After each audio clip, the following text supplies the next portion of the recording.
Selamat malam. Perkenalkan nama saya Rahmadani Atira Harjo dengan nomor NIK 0106 0123 14 027. Di sini saya akan membahas tentang lingkungan ekonomi bisnis untuk mata kuliah internasional bisnis. Di sini saya memilih develop ekonomi ya, karena menurut saya infrastruktur yang ada pada lingkungan develop ekonomi itu sudah matang dan hukumnya juga stabil. Kemudian tingkat pendapatan yang tinggi dalam masyarakat konsumen di negara-negara develop ekonomi ini cenderung menghasilkan permintaan yang kuat terhadap barang dan jasa. Juga negara-negara dengan ekonomi maju itu cenderung memiliki tenaga kerja terdidik dan terlatih, serta akses yang lebih mudah terhadap teknologi dan inovasi. Jadi, rata-rata mereka sudah melek teknologi gitu, yang dapat meningkatkan produktivitas dan daya saing perusahaan tentunya. Kemudian dilansir dari, FMP Global, itu kita bisa melihat bahwa aliran pendapatan, bisnis pada ekonomi, develop itu yang sudah matang itu, bisa memperluas bisnis ke wilayah luar negeri, terus memberikan perusahaan akses ke audiens dan pelanggan baru, yang dapat membantu menghasilkan, lebih banyak penjualanan. Kemudian peluang, investasi baru. Ini tuh bisa, memperluas model bisnis ke negara-negara yang dapat membantu menarik investasi internasional gitu, ke perusahaan yang, sedang kita buat atau mungkin yang ingin kita expand gitu kan, dibuka di tempat di mana. Selain itu, eee, bisa juga memanfaatkan peluang yang mungkin nggak ada di perusahaan tempat kita sekarang. Terus banyak perusahaan juga, menarik bisnis dari luar negeri ke negara yang menawarkan insentif, gitu kan. Contohnya, eee, tarif tarif, pajak korporat di Irlandia yang ini sebesar 12,5% adalah yang, kedua terendah di Uni Eropa ya. Nah, bisa juga, manfaat pasar yang beragam gitu. Beroperasi di negara baru memberikan elemen keamanan finansial bagi organisasi. Terus juga akses talenta yang lebih besar seperti yang, saya bilang tadi, ekspansi bisnis internasionalnya itu, memungkinkan perusahaan untuk mempekerjakan orang-orang lokal yang berbahasa asli gitu ya, natif. Terus juga, keuntungan besar saat berurusan dengan basis pelanggan baru di wilayah nggak dikenal. Jadi memang wajar kalau bahasanya itu pakai akamsi gitu. Terus juga persaingan yang lebih sedikit. Sebenarnya relatif sih ini, sedikit atau banyak itu bisa dari sudut pandang ya. Terus pasar itu bisa jadi jenuh dengan produk tertentu, membuat semakin sulit untuk meluncurkan produk atau layanan baru, memperluas bisnis ke tempat yang, baru itu juga salah satu peluang kesuksesannya tuh lebih besar.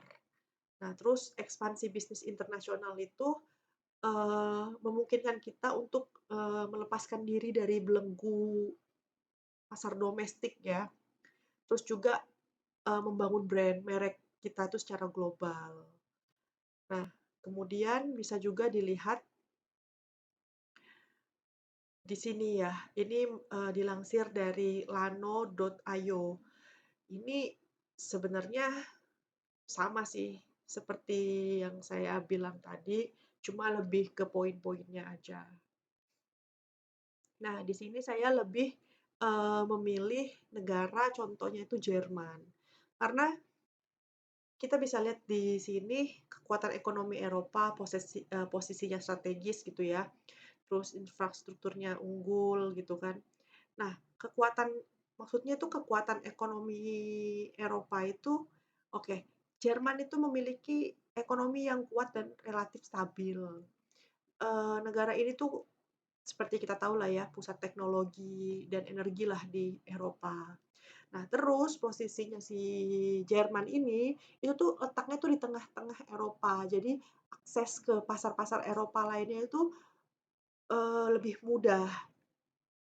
Terus juga, infrastruktur, udah jelas ini pasti kita semua tahu, di Eropa apalagi di Jerman gitu, infrastrukturnya itu canggih gitu kan, karena ya mereka juga teknologinya juga canggih gitu kan. Transportasinya baik, terus komunikasinya juga baik, logistiknya sudah pasti tentu kalau jalan-jalannya bagus, pasti ini juga bagus.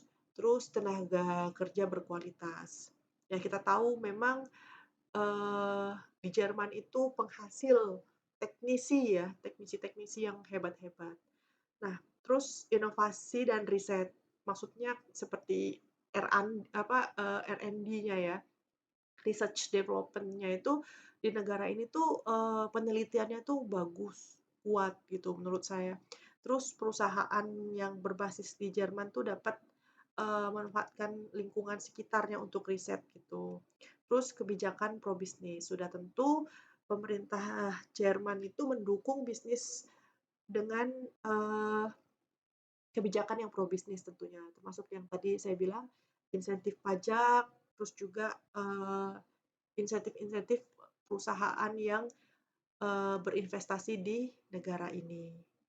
Nah, perusahaan Asia yang expand ke, Jerman, itu tuh salah satunya tuh Samsung ya, dilansir dari livewire.com, sebenarnya kita juga bisa sih nyari history dari Samsung ya, yang sebenarnya udah sekitar dari 1870 udah expand ke Jerman gitu. Nah, karena kenapa sih gitu kan, karena mereka itu pertamanya expand-nya itu kantor penjualanan dulu. Nah, ketika sudah mereka lihat memang bagus gitu dan hasil risetnya juga bagus, baru setelah itu layanan pelanggan, terus juga, kantor-kantor pengembangan di, Jerman. Terus juga sebenarnya ada juga, Huawei ya. Huawei itu dari Tiongkok, itu juga ada di Jerman. Terus si, Huawei ini sama sebenarnya hampir, sama seperti si Samsung itu penelitian dan pengembangannya itu ada beberapa, di kota Jerman termasuk di Munich gitu ya. Terus perusahaan teknologi lainnya nih seperti, NIO. NIO ini sama buatan Tiongkok juga, tapi, dia ini mobil listrik. Nah, si NIO ini dia itu buka pusat desainnya itu sama di Munich, Jerman juga. Terus ekspansi perusahaan si NIO ini udah lumayan dibilang, berhasil ya karena dia mengadopsi juga teknologi-teknologi Jerman, seperti itu. Oke, terima kasih, cukup sekian.